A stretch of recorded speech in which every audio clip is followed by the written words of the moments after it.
welcome to this carrier update presented by Powerfleet. I'm Zach Strickland. So we're still watching the freight market continue to have a pretty strong declining signal here. You know, it looks like that we're going to enter this period of time where we're seeing this easing that's going to last for a little bit. Now, time will tell on how long that persists, but for now, we've got tender rejection rates falling precipitously down to around 12% right now, and then the tender volume index down under 13,000. So we haven't been at this level since June of 2020, when the market, of course, was starting to increase. We were starting to see increasing tender volumes and, of course, increasing tender rejections that increase rapidly. Now we're seeing the polar opposite effect at this point in time. So the tender volumes themselves, actually, if you took out the rejected tenders, accepted volumes are about on par with where they were this time last year. So we're still seeing as much freight moving on contracted tenders as we saw last year, but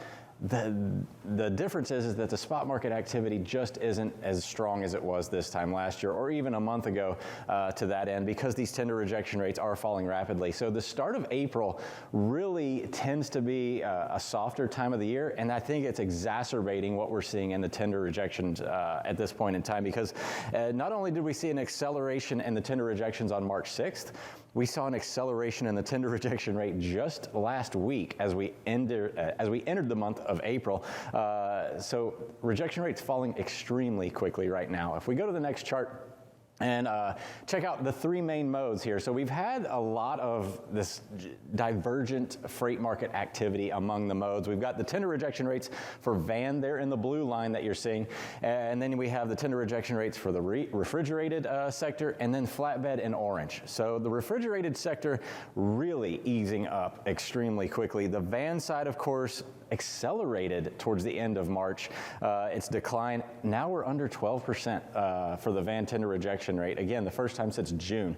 So it's a very, the market is easing extremely rapidly on all the modes. Now, even flatbed, which had been moving higher and had hit an all-time high just last month at the beginning of March, around 45%, is now starting to show a little bit of a break in the trend and coming down itself. So the flatbed sector was the one that everybody kind of hung their hat on, saying, okay, industrial, construction, myself included, thought, okay, we're going to have a little bit more activity here on the flatbed side because housing market is still extremely strong. Anthony Smith, my cohort in crime on Freightonomics, of course, talked about how there might be a little bit of a pull forward effect that's coming on with the flatbed sector because of all the concern over increasing interest rates and some of these projects being pulled into the early part of this year because of the increasing cost and inflation that are going to happen or probably occur throughout the first part of this year, but also kind of tamper down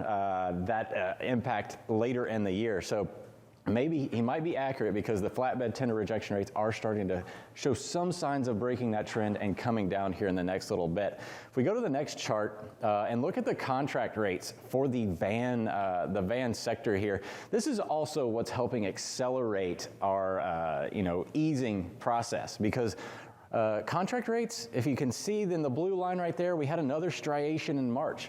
A lot of contracts getting implemented in the early part of the spring. We normally see bid season, end of the year, over the winter. We have a lot of these evaluative processes. Now, of course, over the last year, some of that has changed to a more fluid, dynamic model as people are now renegotiating every quarter, every week in some instances. That's not necessarily it's going to be interesting to see if some of that holds up, to see if these rates start to actually fall as quickly as they came up. Traditionally, we don't see that happen.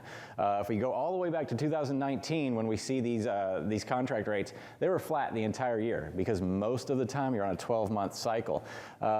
So tender rejection rates falling this rapidly could lead to some of these shippers starting to go out into the spot market and expecting the same amount of consideration when things are turning down as they are going up, as spot rates are also falling quite rapidly. So the big takeaway here, though, contract rates, all-time highs. These do not include fuel.